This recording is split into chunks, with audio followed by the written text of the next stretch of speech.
Amen. Gloire à Dieu. On va ouvrir la Bible ensemble et on va lire dans Ésaïe chapitre 42. On va lire les 3 premiers versets. Et en ce jour des fêtes des pères, vous savez, c'est toujours des jours un peu particuliers, la fête des mères, la fête des pères, etc. Bientôt on fera aussi la fête des grands-mères, même si je ne connais pas la date, mais je sais que ça existe.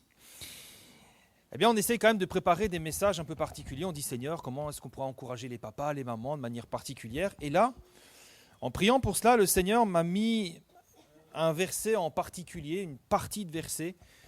Et c'est là-dessus que je dois prêcher ce matin. Et c'est ce que je vais faire. Ésaïe chapitre 42, versets 1 à 3, comme ça on a tout le contexte. Voici mon serviteur que je soutiendrai, on parle de Jésus, mon élu, en qui mon âme prend plaisir. J'ai mis mon esprit sur lui, et il annoncera la justice aux nations, non pas le jugement, mais la justice. Il ne criera point, il n'élèvera point la voix, et ne la fera point entendre dans les rues. Il ne brisera pas le roseau cassé, il n'éteindra point la mèche qui brûle encore, il annoncera la justice selon la vérité. Amen. Et ce verset que j'ai reçu en particulier, c'est la première partie du verset 3, il ne brisera pas le roseau cassé. Alors vous savez, tout comme moi, que nous sommes dans une société dans laquelle malheureusement on a pris l'habitude de jeter ce qui est cassé ou abîmé. Vous l'avez remarqué comme moi, on a pris l'habitude de jeter et de casser, de jeter ce qui est cassé, pardon. On ne prend plus le temps de réparer les choses. Quand ça devient défaillant, cassé ou abîmé, on jette et on remplace.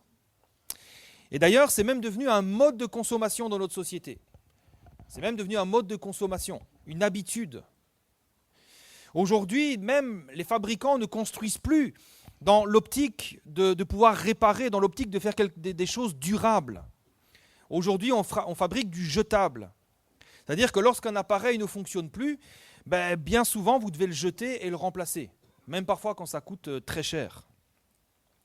Et en tout cas, c'est ce que nous constatons ces dernières décennies. Parce qu'il y a une époque, certains diraient pas si lointaine, moi je me souviens, les mentalités étaient différentes. Je me souviens, le frigo que ma grand-mère avait acheté, je ne sais plus dans les années dans lesquelles elle l'avait acheté, ça devait être dans les années 70 ou 80. En tout cas, ce que je me souviens, c'est que ce frigo, je l'ai toujours vu là. Ce frigo, il avait plus de 40 ans et il fonctionnait toujours comme au premier jour. Mais aujourd'hui, les choses sont bien différentes. Ce mode de consommation, où on prend l'habitude de jeter tout ce qui est abîmé ou cassé, c'est devenu aussi un phénomène très ancré dans la jeune génération. Et on le voit par exemple au niveau des vêtements. Alors peut-être pas trop ici à La Réunion, mais en tout cas c'est un phénomène qui a une ampleur assez inédite, même en France métropolitaine. On le voit notamment avec les vêtements. Vous savez, on a donné un nom à ce phénomène, ça s'appelle la fast fashion. Je ne sais pas si vous avez entendu parler de ça. C'est-à-dire qu'on fabrique des vêtements volontairement très bon marché. Et en fait, ils sont conçus, non pas pour les petits budgets, mais ils sont conçus vraiment pour être mis seulement une fois ou deux maximum, et puis poubelle. Donc vous achetez quelque chose, vous le mettez une fois ou deux, puis vous savez de toute façon que ça va aller à la poubelle. Et c'est ce qu'on retrouve sur des sites chinois comme Temu ou Shein pour... si vous voulez l'adresse, au moins vous le connaissez. Et ce comportement, il est totalement décomplexé. C'est-à-dire qu'aujourd'hui, c'est même pas de se dire, quand même, ça serait bien d'acheter du durable. Non, là-bas, c'est vraiment décomplexé, quoi. On se dit, on vous vend, vous achetez votre t-shirt 10 centimes, mais vous le mettez une fois ou deux, puis vous le jetez à la poubelle.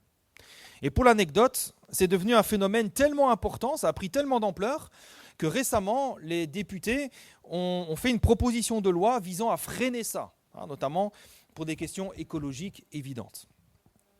Alors pourquoi je vous dis tout ça ? Je ne suis pas là pour analyser notre société. Si je vous dis tout ça, c'est parce qu'il y a une mentalité dans notre société qui est là. Et il faut que nous comprenions qu'aujourd'hui, nous sommes dans une société du jetable. Tout ce qui est cassé, tout ce qui est abîmé, on ne cherche plus à le réparer, on ne s'attache plus aux choses pour les réparer, et on ne cherche même plus à faire en sorte que ça dure dans le temps. Dans notre conception, on ne se dit plus « je vais acheter ça, ça va durer toute la vie, s'il faut je le répare, etc. » Non. On prend, on utilise, dès que c'est usé, que ça ne nous plaît plus, mais on jette. Et ça, c'est une mentalité qui est ancrée dans notre monde, dans notre société. Et ce qui est alarmant, et c'est là le point où on en vient, c'est que ce phénomène se voit aussi dans les relations humaines. Ce n'est pas que des objets, c'est pas seulement le rapport des hommes avec leur machine à laver, dont je vous parle ici, c'est vraiment les rapports même des hommes entre eux. Et ce qu'on constate, c'est que même dans les relations humaines, il y a de moins en moins d'attachements réels et durables. Par exemple, à l'époque, et encore, ce n'est pas une époque si lointaine, c'était très courant de faire toute sa carrière dans une seule entreprise, voire 2 maximum. C'est le cas de mon père. Mon père, il a connu que 2 entreprises dans sa vie. Je crois qu'il a dû travailler 15 ans dans la première et un peu plus de 20 ou 25 ans dans la deuxième. Et puis, il n'était pas rare de voir des couples avec 30 ou 40 ans de mariage, voire même 50. Et je crois que dans notre salle, on a atteint même 60 ans de mariage. Mais aujourd'hui, j'écoutais un neuropsychiatre ou un neuropsychologue, je ne sais plus. Et c'est un auteur, il a écrit un ouvrage qui est sorti là récemment en 2025. Et j'écoutais ce qu'il disait et ça m'a interpellé parce que c'est un neuropsychiatre. Et il estimait que l'espérance de vie d'un couple aujourd'hui, l'espérance de vie est de plus en plus faible. Et il estimait aujourd'hui l'espérance de vie d'un couple à 6 ans. C'est fou quand même, 6 ans. C'est au point même qu'il disait qu'aujourd'hui, on parle de moins en moins de divorces. Alors vous allez dire, c'est plutôt une bonne nouvelle, non ? De moins en moins de divorces. Ouais, sauf que s'il y a moins de divorces, c'est parce qu'il y a de moins en moins de mariages. Les gens ne s'engagent plus. Ils sont dans des relations, non pas pour la vie, mais ils sont dans des relations éphémères. Ils savent de toute façon bien qu'on est ensemble aujourd'hui et puis demain, on verra. Et c'est ça qui est dramatique. Aujourd'hui, le conjoint n'est plus vu comme un partenaire pour la vie, mais comme un partenaire remplaçable, jetable. Et ces mêmes experts, cet homme-là en particulier, estimait aujourd'hui que cette nouvelle génération qui est là connaîtra environ 4 ou 5 couples en moyenne durant toute son existence. C'est terrible. Et ça nous montre que dans cette société du jetable, on ne construit plus pour durer, même dans les relations. Maintenant, ça c'est vrai que c'est ce que nous constatons dans le monde autour de nous. On jette ce qui est cassé, on jette ce qui ne nous plaît plus. Et malheureusement, cette pensée, elle peut aussi s'introduire dans l'Église et modeler notre manière de comprendre et de penser la foi et notre relation avec Dieu. Et parfois, on peut s'imaginer que si on ne s'estime pas assez bon, vous savez, parfois on se dit, mais je prie pas assez bien, voilà, on ne s'estime pas assez bon, alors le Seigneur pourra se lasser de nous et finir par nous abandonner. Et on peut s'imaginer que c'est comme ça aussi, avec Dieu, qui peut nous jeter si on n'est pas à la hauteur. Et ça pose un très gros problème, et je crois même que ça peut créer des crises de foi. Bon, de foi, pas l'organe, mais des crises de foi. Parce que si on croit que Dieu peut nous jeter, lorsque nous traversons un moment de faiblesse, mais quelle espérance il va nous rester ? Et en réalité, derrière tout ça, il y a une question cruciale, une question qu'on n'ose pas souvent poser, c'est est-ce qu'un enfant de Dieu a le droit d'être fatigué, cassé, brisé et découragé ? Est-ce qu'un enfant de Dieu a le droit ? Est-ce qu'il a le droit de passer par un moment de faiblesse sans craindre d'être rejeté par le Seigneur ? Eh bien la réponse, heureusement, c'est un grand oui. Alléluia. Oui, les enfants de Dieu ont le droit d'être cassés, brisés, de passer par des moments difficiles, et Dieu les aimera toujours. Regardez ce que nous dit le Seigneur. Toujours Ésaïe, chapitre 49, verset 15. Il va dire « Une femme oublie-t-elle l'enfant qu'elle allait ? Est-ce qu'elle n'a pas pitié du fruit de ses entrailles ? Eh bien, quand elle l'oublierait, moi je ne t'oublierai pas, dit le Seigneur. Voici, je t'ai gravé sur mes mains. » Alléluia. C'est fort quand même ce que Dieu dit ici. Ce que Dieu nous rappelle et ce que Dieu veut que nous sachions, c'est que Dieu n'évolue pas avec les sociétés. Dieu ne se laisse pas modeler par nos sociétés, par les changements de mentalité. Dieu ne change pas. Et ce que Dieu nous dit, ce qu'il veut que nous sachions, c'est que son attachement vis-à-vis de nous, c'est un attachement qui est éternel et irrévocable. Amen. Dieu ne va pas nous jeter en nous disant « Oh, toi, tu es un petit peu faible. Toi, tu pries pas assez. Ben, c'est bon, je te laisse tomber. » Non. Vous savez, quand Dieu a choisi de faire de nous ses enfants, parce que c'est un choix, il savait très bien ce qu'il faisait. Il savait très bien, il connaissait très bien notre avenir. Il nous connaît parfaitement. Et il n'est jamais surpris quand nous avons certains comportements, parce qu'il nous connaît parfaitement. Et jamais la pensée ne lui vient de nous abandonner ou de nous délaisser. Regardez ce qu'il dira encore à Jérémie, chapitre 31, verset 3. « De loin l'Éternel se montre à moi. Je t'aime d'un amour éternel. Je t'aime d'un amour éternel, c'est pourquoi je te conserve ma bonté. » Vous savez, nous, quand on est amoureux, peut nous arriver de dire ce genre de choses. « Ah, je t'aimerai jusque dans l'éternité. » Alors c'est très beau, mais bon, on sait que ce n'est pas forcément vrai non plus, hein, parce que nous ne sommes pas éternels par nature, et puis nous ne savons pas de quoi demain sera fait non plus. Mais quand c'est l'Éternel qui parle, quand c'est le Dieu qui n'a ni commencement ni fin, quand c'est le Dieu qui est hors du temps, qui vit à jamais, quand c'est lui qui nous dit « mais moi je t'aime d'un amour éternel », eh bien ça prend un tout autre sens. Et laissez-moi vous dire que Dieu n'est pas un Dieu romantique. Dieu ne dit pas des mots comme ça en l'air pour faire joli.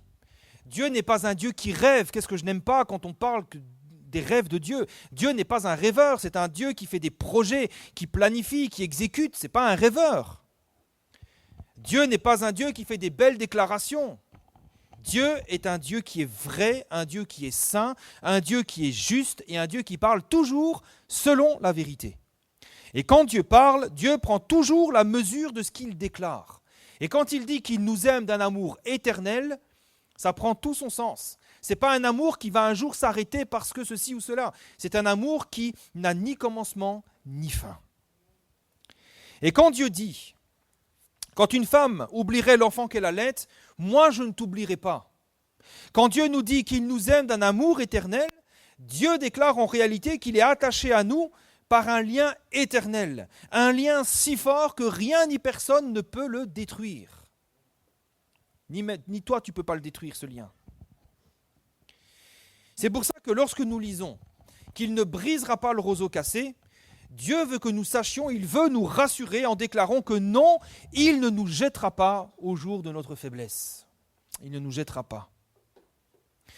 Dieu veut que nous sachions que le jour où nous serons peut-être un peu fatigués, lassés, le jour où nous aurons peut-être moins envie de prier, où nous serons découragés et qu'on n'aura peut-être plus envie de rien, non, le Seigneur ne nous abandonnera pas, il ne nous oubliera pas, il ne nous jettera pas. Alors, si le monde jette et remplace sans scrupule, Dieu, lui, il reste fidèle. Il reste attaché à la réalité de sa personne. Il est fidèle et sa fidélité dure à toujours. Alors maintenant, si je vous reposais la question, en vous demandant, est-ce qu'un enfant de Dieu a le droit d'être fatigué? Est-ce qu'il a le droit d'être cassé, brisé ou découragé? Je suis certain, si je fais un sondage, la plupart d'entre vous, vous me diriez oui, un enfant de Dieu a le droit d'être fatigué et il a le droit de passer par un temps de faiblesse. Mais le problème sur cette question, ce n'est pas ce qu'on pense. Ce n'est pas ce qu'on pense qui pose problème. Ce qui pose problème, c'est plutôt comment on réagit face à la faiblesse. Je vais vous donner un exemple. Quand ça ne va pas dans votre vie, il y a un problème de santé, vous êtes découragé, il y a une situation difficile, vous venez à l'église et puis il y a un frère ou une sœur qui vous pose cette question sincèrement, avec beaucoup d'amour. Il dit, mon frère, ma sœur, comment ça va ce matin? Comment tu vas? Qu'est-ce qu'on répond dans 99% des cas? Alors parfois, on a une petite nuance, on dit ça va par la grâce de Dieu. Ça va par la grâce de Dieu. On sous-entend, c'est difficile, mais ça va. Et pourtant, parfois, ça ne va pas du tout. Hein. Pourtant, ça ne va pas à la maison, c'est la catastrophe, ça ne va pas au travail, ça ne va pas bien dans notre tête, on ne dort pas la nuit, on est préoccupé, ça ne va pas dans notre âme, on est triste, on a du chagrin, on a de la colère, ça ne va pas. Mais devant nos frères et nos sœurs, on fait comme si tout allait bien. Et je pense que, consciemment ou pas, je crois que c'est parce qu'on a peur d'être jugé. On a peur d'être rejeté. Si les autres constatent qu'on passe par un moment de faiblesse, c'est la mentalité de notre siècle. Ah, si tu vas pas bien, c'est que tu n'es pas spirituel, c'est qu'on n'a plus besoin de toi. Ici, on a besoin d'hommes et de femmes forts. Hein. Vous savez, ce matin, j'aimerais le dire une fois pour toutes.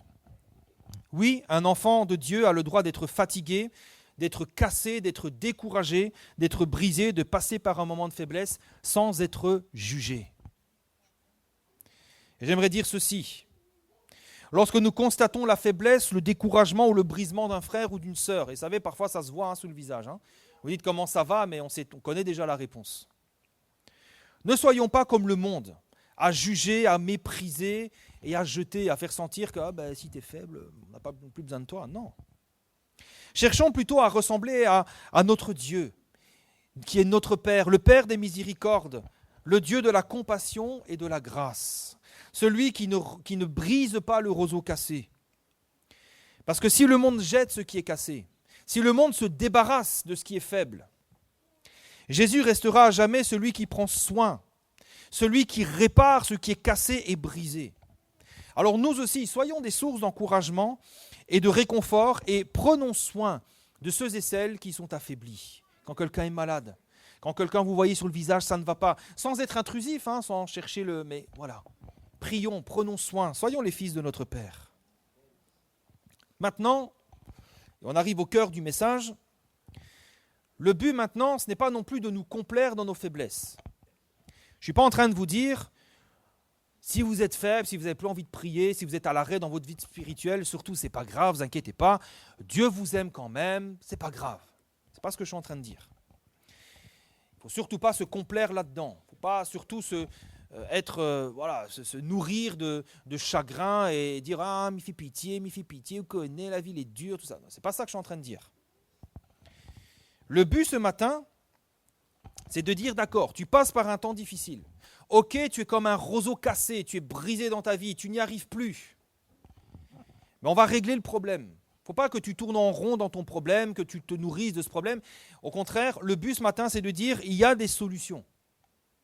Et ce matin, nous allons justement traiter le problème. Comment ? En apportant nos faiblesses à celui qui peut les transformer en force et nous rendre forts et inébranlables. Et nous allons voir comment faire. Et la toute première chose à faire, c'est à la fois la plus simple et à la fois la plus compliquée, c'est de venir à Jésus. Je ne vous apprends rien, il n'y a rien de nouveau ce matin, mais vous savez, les choses les plus profondes, les choses les plus importantes, ce sont les plus simples, ce sont celles qu'on pense pourtant connaître, mais parfois il faut se les rappeler, il faut approfondir et il faut les manger, les ruminer.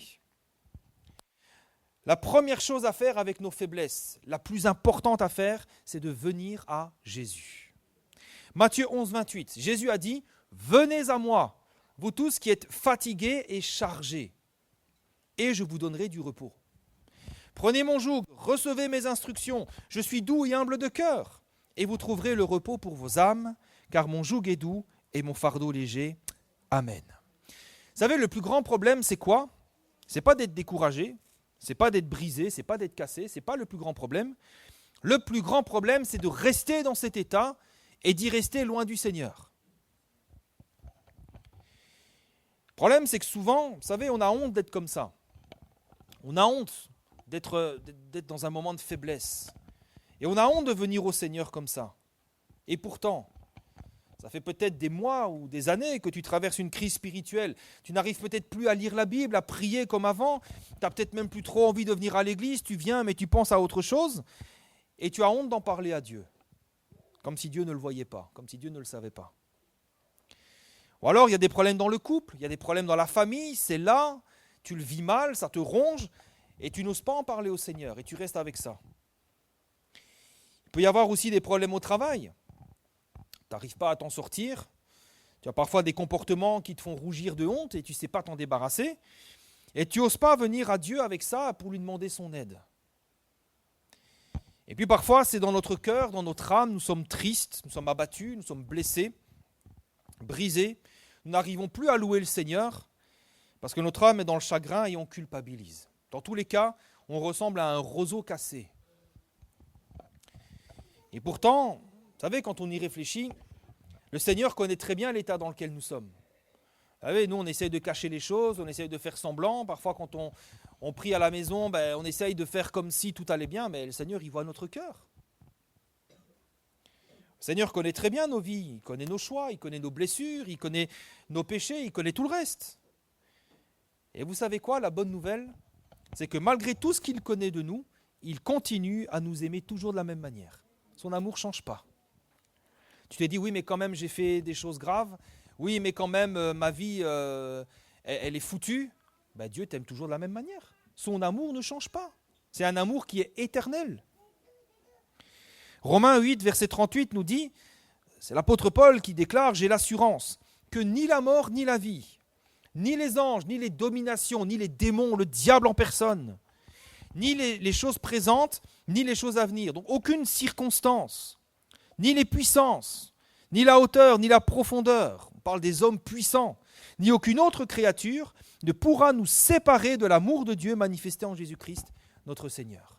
Alors, si la vie, la mort, les puissances, les dominations ne peuvent pas te séparer de l'amour de Dieu, est-ce que tu crois que c'est ton péché? Est-ce que tu crois que c'est ta faute? Est-ce que tu crois que c'est ta faiblesse qui va te séparer de l'amour de Dieu? Certainement pas. Dans Jean chapitre 6, verset 37, Jésus déclare « Je ne mettrai pas dehors celui qui vient à moi ». Tu n'as pas à craindre d'être rejeté par le Seigneur.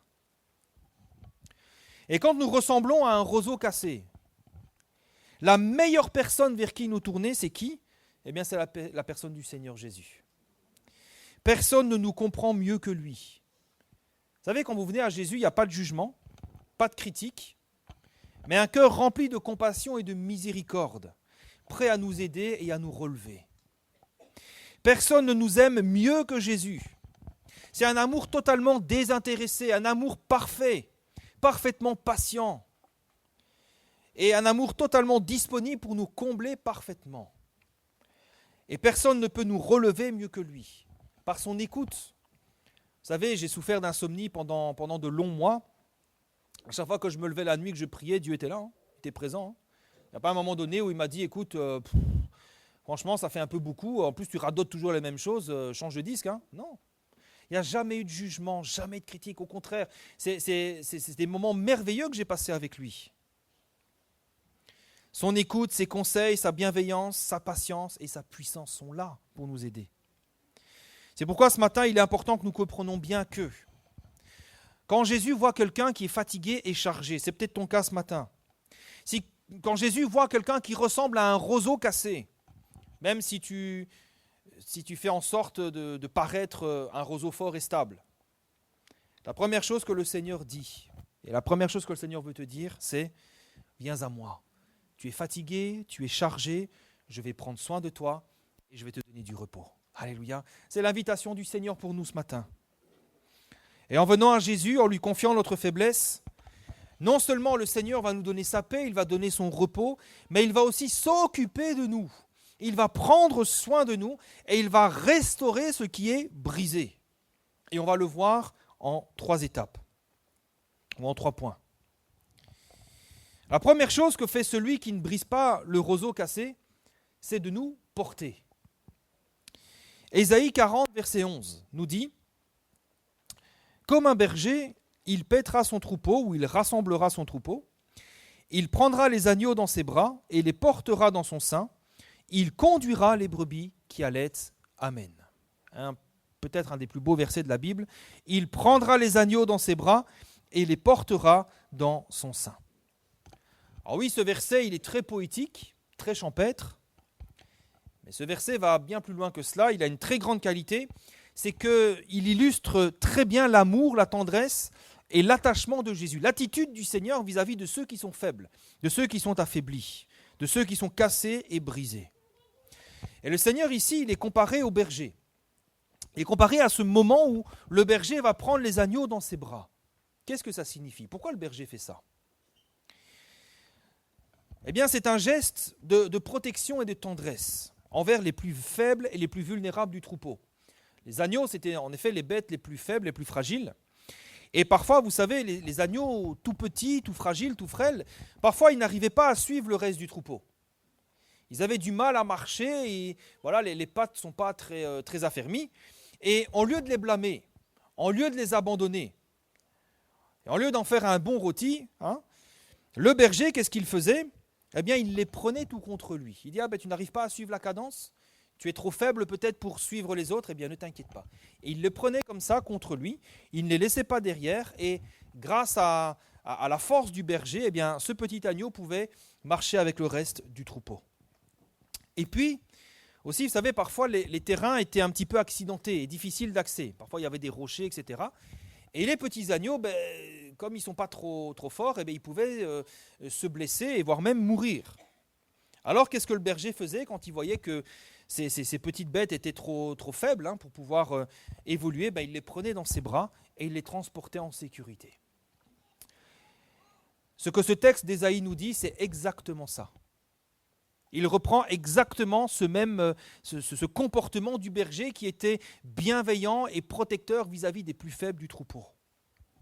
Et ce que ce texte nous dit donc, c'est que oui, Dieu prend en charge les plus vulnérables. Il ne les laisse pas derrière, il ne les blâme pas, il les prend, il les porte et il en prend soin. Il ne les rejette pas, il ne les méprise pas, mais il les porte tout contre lui pour les amener plus loin avec toute sa tendresse et sans un reproche. Alors concrètement, ça veut dire quoi? Je vais vous donner un exemple. Récemment, il y avait une sœur qui était dans une situation difficile. Et elle n'avait ni les forces ni le courage d'affronter son problème. C'était trop dur. Comme ce petit agneau qui ne gagne pas, il n'y a pas les forces, il n'y arrive pas, et il n'arrivait pas. Alors on a prié le Seigneur, et dans les jours qui ont suivi, Dieu a agi d'une manière extraordinaire. Les choses se sont mises en place d'elles-mêmes, sans qu'elle n'ait eu à faire quoi que ce soit. Les choses se sont réglées d'elles-mêmes. C'est la main de Dieu qui a agi, mais elle n'a rien eu à faire. Les choses se sont réglées d'elles-mêmes par la main du Seigneur. Et là où elle se sentait trop faible pour agir, Dieu est intervenu, il a mis sa main, il l'a portée pour qu'elle puisse franchir ce qui lui semblait infranchissable. Et c'est ça que le Seigneur fait avec nous. Parfois nous sommes devant des montagnes, des obstacles qui nous semblent infranchissables. Le Seigneur nous porte. Et nous devenons capables de franchir ce qui nous semblait infranchissable. Ça, c'est notre Dieu. Il ne va pas briser le roseau cassé. Et quand nous sommes trop faibles pour marcher, pour avancer, pour franchir des obstacles, quand on nous dit, là, mais il ne gagne plus, on n'a plus la force, il ne nous abandonne pas, il nous porte, il combat pour nous, et nous pouvons ainsi franchir l'infranchissable. Ça, c'est notre Dieu. La deuxième chose que fait celui qui ne brise pas le roseau cassé, c'est guérir et restaurer. Eh oui, on est dans une société du jetable, mais Dieu ne jette aucun de ses enfants. Dieu les répare, il en prend soin. Le psaume 23, verset 3 nous dit « Il restaure mon âme ». Si David dit ça, c'est parce que son âme, à un moment donné, devait être brisée. Son âme devait être affligée, fatiguée. Et quand vous lisez les psaumes de David, vous voyez qu'on en parlera un jour, mais il traversait des moments difficiles. Combien de fois son âme était affligée? À un moment donné, il dira même à Dieu, « Tire mon âme de sa prison ». Mais dans le psaume 23, il déclare, « Le bon berger, il restaure mon âme ». Alléluia. Et là, il s'agit donc d'une œuvre qui va plus en profondeur que le simple fait de nous porter. Ici, Jésus répare, Jésus restaure, Jésus guérit. Et c'est là que l'image du roseau est très intéressante et très parlante. Vous savez, un jour à l'école biblique, il y a un de mes professeurs qui nous a expliqué ce que ça signifie, ce roseau cassé. Et il nous expliquait que ce roseau cassé, ce n'est pas juste une plante abîmée. Ce n'est pas juste un roseau sauvage qui est plié. Et ça fait allusion à la flûte que le berger façonnait dans le roseau. Vous savez, les bergers à l'époque, c'est vrai qu'il fallait conduire les brebis, mais une fois que les brebis étaient en train de paître ou qu'elles se reposaient, il n'avait pas grand-chose à faire. Et il était souvent seul pendant de longues heures à garder ses brebis. Et pour s'occuper, qu'est-ce qu'il faisait? Il prenait un roseau et il le taillait. Et il en faisait un petit instrument de musique. Il en faisait une petite flûte. Et ça lui permettait de lui tenir compagnie dans la solitude. Il faisait un peu de musique comme ça, quoi. Mais le problème, c'est que cette flûte de roseau, elle était très fragile. Le roseau, ça casse facilement. Et si par mégarde, sa petite flûte était cassée, qu'est-ce qu'il faisait? Il aurait très bien pu se dire, après c'est qu'un roseau, c'est pas grave, je vais en refaire un autre. Mais ce que nous dit le texte, c'est qu'ici, le bon berger, il ne brise pas le roseau cassé. Et à l'époque, les bergers, ils étaient attachés quand même au fruit de leur travail. Il y avait une relation, un attachement. Et qu'est-ce qu'il faisait quand le roseau était fondu, quand il était brisé? Qu'est-ce qu'il faisait? Eh bien, il prenait tous les soins pour le réparer. Il aurait pu le jeter, Dieu, de toute façon. Mais non. Il y est attaché, donc il ne va ni le jeter, ni le remplacer, mais le réparer. Et ce que la Bible nous dit, c'est que Jésus agit de la même manière avec nous. Et la Bible est remplie de textes qui affirment ô combien Dieu est celui qui prend soin des faibles pour les guérir, les restaurer et les relever. Ézéchiel 34, verset 16. Je chercherai celle qui est perdue, je ramènerai celle qui était égarée, je panserai celle qui est blessée et je fortifierai celle qui est malade. Le Seigneur ne va pas jeter, il ne va pas mépriser, il va soigner. Le psaume 34, verset 19. L'Éternel est près de ceux qui ont le cœur brisé et il sauve ceux qui ont l'esprit dans l'abattement. Le Seigneur ne va pas mépriser ceux qui ont le cœur brisé, mais il est tout prêt pour consoler et rétablir. Le psaume 147, verset 2. L'Éternel rebâtit Jérusalem, il rassemble les exilés d'Israël, il guérit ceux qui ont le cœur brisé et il panse leurs blessures. Vous savez, quand nous venons à Jésus avec notre faiblesse, la seule chose que le Seigneur va faire, c'est prendre soin de nous. Il va nous guérir et il va nous restaurer pour que nous puissions à nouveau marcher en étant forts, fermes et inébranlables. Autrement dit, ce matin, tu viens peut-être à Jésus faible et chancelant, tu ressortiras fort et stable. Alléluia, par la force que le Seigneur te communiquera. Souvenez-vous de l'expérience de l'apôtre Paul. C'était un homme de Dieu, un homme fort, un homme puissant. Et à un moment donné, il nous parle d'une écharde dans la chair. Vous savez ce que c'est une écharde, Si vous avez travaillé le bois, vous savez ce que c'est, ça fait mal, vous ne pouvez pas l'oublier, l'écharde. Elle est là, elle est avec vous et elle vous saoule même. Et l'apôtre Paul, il avait ça, il avait une écharde dans la chair, il avait un handicap, une faiblesse, et il a porté ça devant le Seigneur. 3 fois j'ai prié le Seigneur d'éloigner ça de moi. Et il m'a dit, ma grâce te suffit, car ma puissance s'accomplit dans la faiblesse. Alors il va conclure, eh bien je me glorifierai donc bien plus volontiers de mes faiblesses, afin que la puissance de Christ repose sur moi. C'est pourquoi je me plais dans les faiblesses, dans les outrages, dans les calamités, dans les persécutions, dans les détresses pour Christ, car quand je suis faible, c'est alors que je suis fort. Alléluia. Le Seigneur va transformer ta faiblesse en ta plus grande force, si tu les lui amènes, parce qu'il va soigner, il va guérir, il va restaurer. Et enfin, troisième et dernière chose avant de conclure, troisième et dernière chose que fait celui qui ne brise pas le roseau cassé, c'est de modeler et de transformer notre être tout entier. Nous l'avons entendu à travers un don spirituel ce matin. Notre Dieu est le divin potier, celui qui façonne l'argile. Et dans Jérémie 18, la parole fut adressée à Jérémie de la part de l'Éternel en ces mots. « Lève-toi et descends dans la maison du potier. Là, je te ferai entendre mes paroles. » Alors Jérémie descend dans la maison du potier et voici, donc il travaillait sur un tour. Et le vase qu'il faisait ne réussit pas, comme il arrive à l'argile dans la main du potier. Et qu'est-ce qu'il va faire le potier? Eh bien, il va refaire un autre vase tel qu'il trouva bon de le faire. Amen. Vous savez, parfois, on a beau essayer encore, on n'y arrive pas. Et c'est ce qui se passe ici au verset 4. Le vase qu'il fait ne réussit pas. Pourtant, le potier, il est expérimenté, mais il n'y a rien à faire, ça ne marche pas. Le potier a beau mettre tout son talent, tout son art, ça ne fonctionne pas. Et parfois, c'est comme ça aussi dans notre vie. Alors, qu'est-ce qu'il va faire? Le potier ici, c'est le Seigneur. Il ne va pas jeter l'argile en le blâmant, en disant « Écoute, ça ne fonctionne pas avec toi, c'est bon, je te laisse tomber, je vais prendre un autre morceau d'argile. » Non. Le texte nous dit qu'il va dire « Bon, allez, on n'y arrive pas, c'est pas grave, on va reprendre depuis le début et je vais refaçonner un autre vase avec ce morceau d'argile. » Et nous, parfois, vous savez, on ressemble à ce morceau d'argile rebelle. Parfois, on ressemble à l'argile. Parfois, on ne se laisse pas faire entre les mains du potier. Si on est honnête, parfois, on ne se laisse pas faire. On résiste et on ne veut pas qu'il nous façonne comme il l'a décidé. Et ça, c'est une faiblesse. Ça, c'est un défaut.